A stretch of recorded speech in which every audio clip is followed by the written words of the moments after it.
আমার নাম প্রণব তালুকদার। এটার জায়গা হচ্ছে বড় বড়ুয়া। আজকে এখানে কি হয়েছে? আর কালকে রাত্রেবেলা এখানে যে আমাদের যে মায়ের মন্দির আছে, আমার মায়ের মন্দিরে প্রতি বছরই কেউ না কেউ সোনা রূপা হোক ওগুলো মায়ের মন্দিরে লাগায়। তো আজকে সকালবেলা একজনে পূজা দেওয়ার জন্য নমস্কার করতে আসছিলো, আজকে দেখে মন্দিরের গিয়ে তালা ভাঙা দেখে যে মায়ের মন্দিরে যা গয়না ছিল, সোনা রূপার যা গয়না ছিল সব পড়ে গেছে। সব রূপার হার ছিল, সোনার টিকলি ছিল, রূপার মুটু, অনেক কিছু ছিল, কিছুই নাই। এর আগে এরকম ঘটনা হচ্ছে, থানা জানানো হয়েছে, প্রশাসন কোনো ব্যবস্থা করে নাই। আর সবচেয়ে বড় কারণ হচ্ছে আমাদের এই বাড়ির সামনে একটা ঘর আছে, ফাঁকা জায়গা, যেখানটায় অবৈধভাবে ছেলেপেলে আসে পাতার নেশা করে। এটা কি প্রশাসনকে আপনারা জানিয়েছেন যে এভাবে একের পর এর আগে এরকম চুরি হয়েছে? এর আগে জানানো হয়েছিল, কিন্তু প্রশাসন কোনো ব্যবস্থা করে নাই। ওরা যে নেশা করে ওই ব্যাপারটাও মেম্বারকে দিয়ে, আমাদের যে মেম্বার আছে মেম্বারকে দিয়ে অনেকবার জানানো হয়েছে, প্রশাসন কোনো ব্যবস্থা করছে না। এটা নিয়ে আজকে কি হলো তবে? এখন আমরা পরে বাধ্য হয়ে জনগণ মিলে রাস্তা অবরোধ করলাম। কি বললো পুলিশ? কি আশ্বাস দিল? পুলিশ বললো যে তোমরা একটা লিখিত কমপ্লেন দাও, আমরা ব্যবস্থা করছি। এই যে একের পর এক বিভিন্ন জায়গায় চুরির অভিযোগ, বিভিন্ন জায়গায় চুরি হচ্ছে, মন্দিরে, বাড়িতে, কি বলবেন এই বিষয় নিয়ে? এই বিষয়ে এখন এই চুরির একটাই কারণ হচ্ছে, সেটা হচ্ছে পাতাখোর নেশা।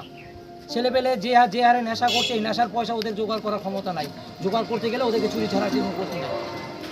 এইটা বন্ধ করার সবচেয়ে আগে দরকার, প্রশাসনের সবচেয়ে আগে দরকার হচ্ছে যে যেভাবে হোক ছেলেপেলেগুলার থেকে যাতে নেশা থেকে দূর করা যায়।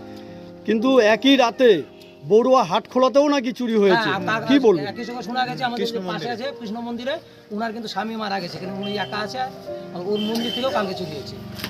কিন্তু সব এখন নেশা করে অন্য জায়গায় টার্গেট করছে শুধু মন্দির। তো মন্দিরে কি আছে ওদের? এই বিষয়ে প্রশাসনের কাছে কি চাইবেন আপনারা?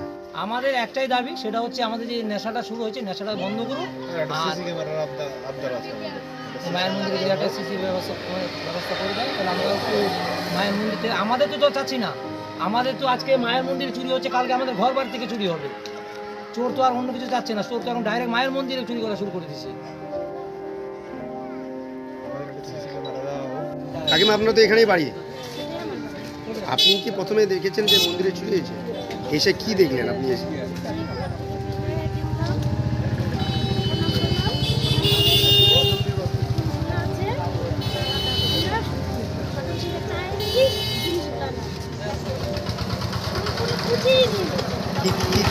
কি মায়ের গায়ে কি কি ছিল?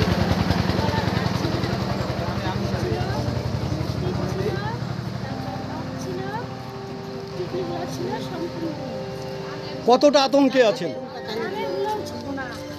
কতটা আতঙ্কে আছেন আপনারা? আতঙ্কে তো থাকবেই। এর আগে চুরি হয়েছে আপনাদের মন্দিরে?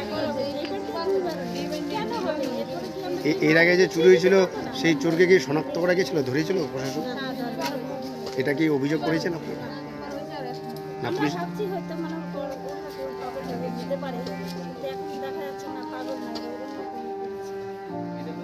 পুলিশ এসেছিল?